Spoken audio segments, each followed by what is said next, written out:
자, 먼저 그 강필규님께서 최 회장님이 어리지 않다고 그랬는데 최 회장님이 뭐 제일 어리다고 그래. 본인 나이가 몇 살이에요? 제가 일단. 어디면은 뭐 커뮤니티 운영진 제가 내년이면 37이고요. 어유 뭐 진짜 한국에서 사실 진짜 어리지 어리군지 않구나. 모르겠습니다. 네, 어리죠. 동안이셨구나. 네. 감사합니다. 자, 그다음에 강필규님께서요. 그 오픈스택에서 지원하는 다양한 가상화 네트워크 기능이 차세대 통신망에 응용되거나 적용되는 경우에 대해서 비교 설명 요청드린다고요. 오픈 스택에서 비교하는 부분에서는 사실 이제 질문 생각 빠르게 뭔가 짧은 시간에 이야기 드리기 쉽지 않을 것 같고요. 네네. 보통 SDN 뭐 쪽에서 어떻게 쓰느냐에 따라 가지고 많이 달라질 것 같고 아니면은 뭐 음. 통신망이나 뭐 3G, 4G, 5G 네. 이런 환경에서 쓰는 거하고 조금 달라질 것 같습니다. 네네. 그런데 이제 전체적으로 있게 될 수 있는 건 오픈 스테이션은 뉴트론이라는 컴포넌트가 있고요. 네. 그 컴포넌트를 통해서 네트워크의 그 요구사항에 맞게 네. 다양한 뭐 플러그인이 예를 네. 들면은 이제 뭐 그러니까 네트워크 구축할 때 뭐 VLAN을 쓰건 음. VX를 쓰건 GRD 터널링을 쓰건 하는 음. 그런 이제 메커니즘 드라이버와 네. 타입 드라이버와 음. 메커니즘 드라이버에서 뭐 시스코건 아니면 뭐 다양한 장비들과 아니면 소프트웨어 스위치어도 사용할 수 있는 그런 음. 식의 다양한 드라이버가 있어가지고 같이 운용되면서 쓰는 식으로 오픈스택 환경을 구성합니다. 네.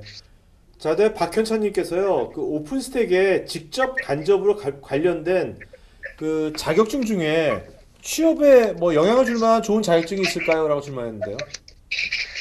오픈스택 자체에서 국내에서는 아무래도 이제 그 오픈스택을 이제 그 국내에서 많이 공급하였던 그래도 레드햇 쪽에서 오픈스택 자격증이 따로 있습니다. 네네. 그래서 레드햇 자격증은 국내에서 특히 IT 엔지니어 분들께서 많이 또 음. 취득을 하시고 하는 자격증이기 때문에 네. 그쪽에서 이제 그걸 실제로 취득하시고서 예를 들면 이제 레드햇에 입사를 할 때 제가 알기로는 음. 입사 후 몇 달 안에 뭐 오픈스택 자격증을 취득해라 하는 정도로 음. 실제 가치가 있는 자격증이라고 보고 있고요. 네. 오픈스택 파운데이션 자체에서도 COE 서티피케이션 오버 해가지고서요. 음. 오픈스택 자격증이 있습니다. 네. 그래서 이제 글로벌하게는 해당 자격증에 대해서는 인정을 많이 해주고 있는 걸로 알고 있습니다. 네. 그다음에 염지경님께서 그 CI/CD 중에서 CD 관점에서 앤서블과 쿠버네이트 중에서 어느 것이 더 대중화되어가는 분위기인지요? 그 이제 사실 이제 CI/CD에서 말씀하신 앤서브하고 쿠버네티스를요. 이제 어쨌든 전체적으로 비슷하게 볼 수 있는 영역은 뭔가 CI/CD 환경을 구축할 때 젠킨스를 써가지고 뭔가 구축을 한다든지 아니면 뭐 애저 데브옵스건 뭐 팀시티건 하는 그런 솔루션을 써서 하든지 하는 식으로 어떤 환경을 써서 구축하느냐와 관련이 있을 거고요. 근데 이제 그걸 구축할 때 예를 들어서 젠킨스 쓰더라도 쉘 스크립트 쓰느냐, 퍼펫을 쓰느냐 아니면 앤서블로 쓰느냐 그런 여러 가지 차이가 있거든요. 근데 이제 오픈스택 커뮤니티에서는 원래는 퍼펫으로 했었다가요. 이거 가지고 도저히 안 되겠다 해가지고서 앤서블로에서 야물 파일 기준으로 해서 플레이북으로 관리를 하니까 뭐 생각이 괜찮다라고 해가지고 저 오픈스택 커뮤니티에서는 젠킨스를 쓰진 않고요. 이제는 줄이라고 하는 너무 대규모 CI/CD 쓰다 보니까요. 젠킨스만으로는 잘 허용이 안 돼가지고서요. 음. 이제 줄이라는 새로운 프로젝트를 만들었고 거기서 앤서블로 기반으로 해서 플레이북을 만들어가지고 활용하고 있습니다. 네네.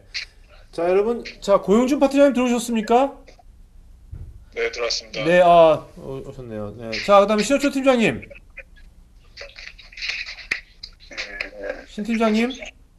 신진영님이 아직도 네, 오케이. 네, 자, 그러면 이제 일단은 이제 고용준 파트장님에 대한 질문입니다. 강대우님께서요, 어, 카카오 파트장님이 얘기해 주신 부분 중에 현재 카카오 조직이 크게 세 가지 유형이다. 그중 아이아스 기반의 VM과 컨테이너 조직이 있고 향후에는 컨테이너 기반으로 궁극적으로 다 넘어갈 것 같다고 하셨는데 컨테이너 방식의 가장 큰 이슈 중에 하나가 보안 측면인데 현업 조직에서 해당 부분에 대한 리스크는 없는지 문의드리고 싶습니다. 어, 보안이 어떤 보안을 얘기하시는지 잘 모르겠지만, 권한 관리와 관련된 것들은 사실 이미 거의 다 이슈가 클리어돼서 사실 큰 이슈는 없다라고 생각을 하거든요. 물론 이제 버그 때문에 나오는 뭐 일반적인 뭐 물리 서버에서 일어날 수 있는 형태의 버그들은 좀 있어서 그런 건 좀 위협이 될 수 있다고 생각은 하지만, 음. 글쎄요. 네. 네. 보안 때문에 못 갈 것 같진 않아요. 아, 알겠습니다. 자, 그다음에 김진수님께서 그 CI/CD 관점에서 오픈 스택이 쿠버네티스보다 더 나은 부분이 어떤 것인지요? CI/CD 관점에서요. 네네네. 말 그대로 오픈스택은 아주 기본적인 인프라들을 제공을 해주고 있어서 그 인프라 요소를 정말 잘 아는 사람들이면 사실은 아주 많은 튜닝들을 할 수 있으니까, 그리고 아주 많은 기능들을 쓸 수 있으니까 되게 좋은데, 그렇지 않은 경우에는 그 위에 이제 추상화된 레이어로 올라간 게 쿠버네티스라고 이해하시면 좀 편할 것 같아요. 그래서 오히려 엔지니어나 개발자들이 아는 선에서 필요한 API들이 많이 노출되어 있기 때문에 근데 모르겠어요. 그러니까 자기가 어떤 게 더 편하냐에 따라서 취사 선택을 할 수 있다라고 판단이 되고요. 네. 근데 이제 요즘에 든다면 아무래도 이게 또 트렌드라는 게 있다라고 생각이 되니까 요즘은 대부분은 쿠버네티스로 그런 것들을 많이 시도하는 자료들이 웹상에 많이 펼쳐져 있어서 지금 만약에 선택을 한다라고 하면 쿠버네티스가 훨씬 나을 것 같아요. 네. 자, 그다음에 그 정명훈님께서요. 그 오픈스택 볼륨 서비스로 세프를 많이 사용하는 추세인 것 같은데 카카오와 카페24에서는 어느 정도 세프를 사용하고 있는지 궁금하고요. K8S에서의 세프 사용에 대한 것도 함께 공유 부탁드립니다. 저희가 뭐 규모를 정확하게 몇 대다 정도로 얘기를 드릴 수는 없을 것 같은데 약 한 1페타 정도 볼륨으로 셉을 쓰고 있고요. 오픈스택에서. 그리고 쿠버네티스 상에서도 그 오픈스택에서 제공하는 그 볼륨 서비스를 통해서 자기 컨테이너용 볼륨을 만드는 그 드라이버들이 이미 제공이 되고 있어요. 그래서 그거랑 연결해서 저희는 사용을 하고 있습니다. 네. 자, 그다음에 그 임근식님께서요. 자, GitHub 통계를 보면 현재 기준으로 오픈소스인 젠킨스가 가장 많이 사용되고 있고 그 다음으로 유료인 트래비스 CI가 사용되는 걸로 알고 있습니다. 말씀하신 주주가 뭐지? 주주라는 CI는 무료 및 오픈소스인가요? 네, 방금 댓글 달았습니다. 네. 말씀하세요. 다른 분도 들어야 되니까. 네. 네, 방금 댓글 달았는데요. 네. 이제 뭐 CI/CD 쪽에서는 오픈소스 젠키스가 현재 가장 유명한 건 사실이고요. 뿐만 아니라 이제 상용 툴로는 트라비스, 큐시티, 제프레인스 쪽이 그 팀시티, 뭐 애저 데브옵스 등등 있습니다. 네. 그 중에서 제가 이야기했던 줄 ZUUL이고요. 사이트는 ZUUL-CI.org입니다. 거기서 역시 이것도 CI/CD 쪽의 오픈소스와 소스로 앤서블과 잘 결합되는 오픈소스라고 보시면 될 것 같습니다. 네. 두 분 지금 뭐 한 분은 지금 뭐 길거리인가요 지금? 차 소리 들리는데. 아니 저는 다 사무실? 회의실입니다. 네네네네. 네, 저로 회의실입니다. 신원수 팀장님. 네네, 저 들어왔어요. 방금. 네네네. 네. 자, 그럼 일단은 저기 아까 최 회장님 인사드렸고 저기 카카오 공중 파트장님 좀 시청자분들께 인사 좀 하시고요. 그 다음에 신원수 팀장님 인사 좀 하시고 공파트장님 또 먼저 인사 좀 하시죠. 네. 네, 안녕하세요. 저 카카오에서 클라우드 하고 있는 공유준이라고 합니다. 반갑습니다. 네. 어떠세요? 우리 그때 토크한 거 이렇게 다시 보니까. 이게 사실 한 달 정도 전에 촬영한 그렇죠. 거라서 내가 왜 저런 얘기를 했나 하고 후회하고 있습니다. 말한 것 중에서 가장 후회되는 말이 뭔데요? 개발자가 운영하는 거요. 개발자 운영하는 거? 네. 네, 데브옵스요. 알겠습니다. 아니, 뒤에 다시 또 그걸 또 보완하셨잖아요. 네. 네네, 맞습니다. 네네. 자, 그 다음에 그 카페24 시도초 팀장님? 네, 안녕하세요. 네, 자, 시청자분들께 인사 좀 하시죠. 네.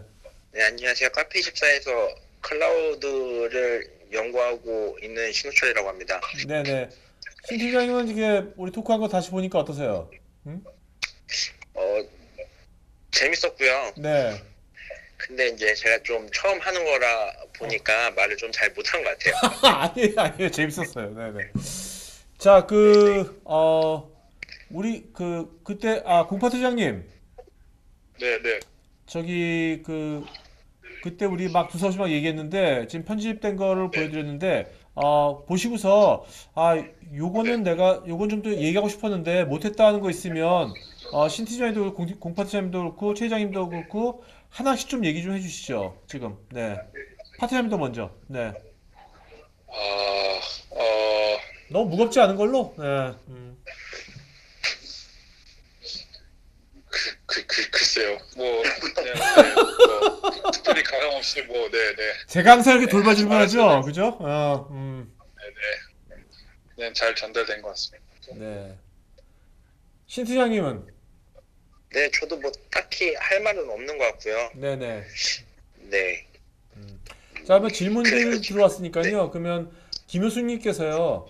최근 MS가 GitHub 인수 후에 출시 중인 애저 파이프라인은 무료일 것 같은데 이 서비스의 완성도가 높다고 보면 될까요?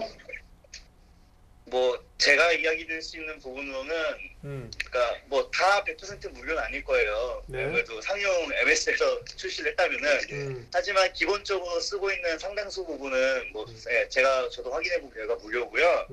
그 커넥트라고 해서 12월 4일 날 이벤트가 있을 때 이 애저 파이프라인에 대해서 자세한 정보가 공유돼서 저도 봤었는데요. 네. 해당 정보를 보다 보니까 되게 재밌어요. 뭐 맥북, 뭐 리눅스 그런 거 다 호환도 잘 되고 뭐 여러 가지 파이프라인들을 한 번에 실행할 수도 있고 그런 서비스들은 확실히 상용에서 쓰는 그 매력적인 부분이 있는 것 같습니다. 다만 근데 이제 이게 그래서 저도 뭐 조금 얘기 드리고 싶었던 게 오픈 스택을 선택할 거냐, 뭐 AWS나 뭐 애저나 뭐 구글 클라우드 선택할 거냐. 사실 뭐 이게 그 답이 선택권은 결국은 뭐 누가 제공하는 것이 아닌 우리가 선택을 하잖아요. 네. 그런 부분에서의 어떤 고민도 필요하지 않을까라고 조심스럽게 생각하고요. 상용만이 또 장점이 있고 오픈소스도 매력 또한 있는 것이 사실입니다. 네. 자, 그다음에 강대웅님께서요. 강대웅님께서 공파트장님한테 앞서 컨테이너에 대한 문의를 드렸는데 현업에서 네. 컨테이너로 넘어가기 위해 고민 중인 담당자로서 실제 대규모 인프라 운영을 컨테이너 방식으로 해보시니까 오펙스 관점에서 가장 큰 장점이 어떤 게 있을까요? 오펙스 관점에서 가장 좋은 점인 거죠. 가장 큰 장점은 그동안에 예를 들면 뭐 특정 서버나 특정 VM도 마찬가지인데 뭐 하나가 이렇게 장애가 나거나 이런 게 생기면 사실 그때그때 조치를 무조건 해줬어야 되거든요. 그렇죠. 네, 그런데 이제 컨테이너화된 서비스들이 돌아가면서부터는 기본적으로 컨테이너에 문제가 생기면 컨테이너 오케스트레이터가 걔를 감지해서 뭐 이제 사용자가 미리 정해진 액션들을 취하도록 돼 있어요. 뭐 새로 띄운다든지 아니면 특정 서비스 아래는 컨테이너가 4개 있어야 되는데 뭐 3개가 돼버리면 다시 맞춰주고 이런 것들이 생겨서 저희는 이제 그런 표현을 써요. 밤에 잠을 잘 수 있다. 보통은 이러잖아. 밤에 저녁 있는 삶, 저녁 있는 삶. 네네네. 야, 근데 그래서 밤에 잠을 잘 수 있다. 그건 왜냐면- 좀 더 심하다. 저녁 있는 삶보다 밤에 네네. 잠을 잘 수 있다. 그래서 저희 같은 경우에는 컨테이너 서비스가 들어간 것도 이제 얼마 전에도 저희가 한번 그 하드웨어 장애들이 좀 있었었는데 컨테이너화 해놓은 애들은 그쪽에 있는 컨테이너는 끊겨지긴 했는데 그 서비스 전체적으로는 큰 이슈는 없었거든요. 다른 곳에 가서 컨테이너가 뜨고 네. 다시 이제 LB 밑에 붙고 뭐 이런 식으로 자동화가 돼 있어서 네, 그래서 아주 사소한 장애들은 크게 신경 안 써도 되지. 물론 뭐 DR 같은 설계들은 좀 해줘야 되긴 하지만 뭐 예를 들면 특정 컨테이너는 특정 스위치 아래에 같은 스위치 아래에 띄워놓지 말아야 된다는 로직이나 이런 것들은 개발을 해서 컨테이너가 배포가 될 때 다른 스위치에 있는 뭐 위치 기반을 이렇게 한다든지 어쨌든 그런 류의 약간의 디자인을 해야 되긴 하지만 그런 게 돼 있으면 네, 오펙스 부분은 사실 아주 많이 줄어들 수 있어요. 네, 네. 근데 이제 이렇게만 얘기하면 사실 이제 그럼 오퍼레이터들이 할 일이 없냐라고 얘기가 되겠지만 저번에도 이 방송에도 말씀드렸지만 그 남는 시간과 인력들을 개발에 투입을 해야 된다는 게 사실은 이 전체적인 요즘의 IT 흐름이라서 네, 그거는 이제 그냥 이제 일어나는 형태로 그냥 이벤트만 받으면 되고요. 서비스 자체에 문제가 생긴 것만 자기가 처리하면 되고 그런 아주 작은 인시던트들은 그냥 알아서 처리를 해버리고 그 시간 동안에 자기들은 사람은 조금 더 좋은 서비스를 디자인하고 만들고 뭐 이런 것들을 고민하는 얘기죠. 네. 하여튼 요즘은 이제 점점 이제 기계가 하는 것과 사람이 하는 것에 네네네. 구분이 점점 네, 생기는 것 같아요. 그죠? 네 맞습니다. 음, 저는 이제 그런 얘기를 하는데요. 저희가 이제 기계를 만들 때 음, 특히 자동차를 만들 때 보면은 로봇을 되게 많이 사용을 하거든요. 현재 현장에서는. 그렇죠. 그런데 그렇다고 해서 사람이 없진 않거든요. 음, 사람은 음, 또 디자인을 해야 되고 설계를 해야 되고 음, 뭐 이런 작업들을 해야 되는 게 있으니까요. 이제 음. 힘들고 어렵고 위험한 일들은 이제 로봇한테 점점점 이제 내려주는 거죠. 네네네. 걔는 뭐 다쳐도 사실 뭐 음, 다시 고치면 되니까요. 음. 자, 박현찬님께서요.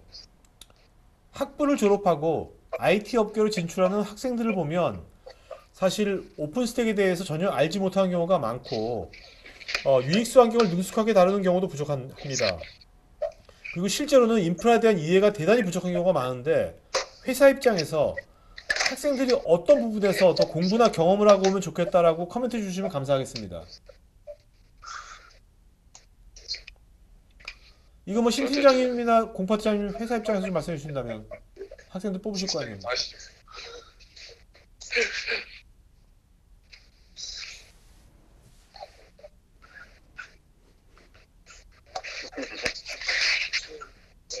그러면 제가 할게요. 음, 이거는 저도 학교 다니면서 늘 하는 얘기지만 사실 학교에서 가르치는 특히나 이제 학부에서 가르치는 그 전산이라는 학문들은 어, 프로그램이나 아니면 어플리케이션 디자인과 엄청 관계되어 있는 부분들이 많거든요. 음, 어떻게 설계를 하고 자료 구조를 어떻게 만들면 좋고 어떻게 분석을 하면 좋고 검색을 하면 좋고 이런 것들을 가르치는 곳이다 보니까 사실 인프라를 가르쳐 주진 않고 물론 이제 OS라는 걸 배우긴 하지만 근데 저는 좀 이제 기본적으로 사실 그게 더 우선이 돼야 된다라고 생각을 하고요. 그리고 인프라 지식이나 이런 부분들은 저희가 학부 시절에 배운 정도면 일단 충분하다고 생각을 하거든요. 네네. 굳이 뭐 이미 산업에서 엄청나게 발달되어 있는 형태로 쓰는 부분들을 근데 그런 부분이라 하더라도 실제로 다 알고 보면 학부 때 그 수업 시간에 배웠던 그 원리에서 크게 벗어나는 건 사실 거의 없는 것 같아요. 음, 네, 그래서 오히려 학생이라면 그 기본적인 그 이론들 이런 걸 조금 더 완벽하게 음, 다룰 줄 알고 음, 이해하고 뭐 이런 거에 더 집중하시는 게 좋지 않을까 싶네요. 네. 네, 저는 이게 학생들이 우리 이런 이제 토크아이티 같은 거 들으면 되게 도움이 될 것 같다는 생각도 들어요. 사회가 이렇게 흘러가는구나라는 걸 느낄 수 있으니까. 네네네. 자, 그 다음에 그 염재경님께서요. 요즘 나오는 젠킨스도는 잠깐만요. 서클. 네, 서클 CI 같은 CI/CD 서비스들이 자바 기반으로 구현되어 있어서 메모리를 많이 먹고 있는데요. 혹시 오픈소스 중에서 자바를 안 쓰는 일반 PC에서도 안정적으로 운영 가능한 비교적 가벼운 CI/CD 소프트웨어가 있을까요?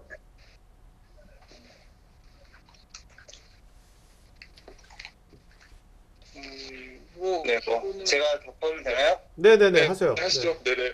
네, 뭐 이게 아무래도 CI/CD라는 게 어떻게 보면은 뭐 이제 맨땅에서 개발한다기보다는 어떤 우리가 개발 같은 거에서 운영 같은 거에서 어떤 로직이잖아요. 그러다 네. 보니까 아무래도 음, 하이 레벨 언어로 구현하는 경향이 좀 많은 것 같습니다. 음, 그래서 일단 젠킨스는 이제 자바 기반이고 사실은 뭐 크루즈 컨트롤 단넷이라고 또 단넷 기반의 이제 오픈 소스 CI도 있는 걸로 알고 있고요.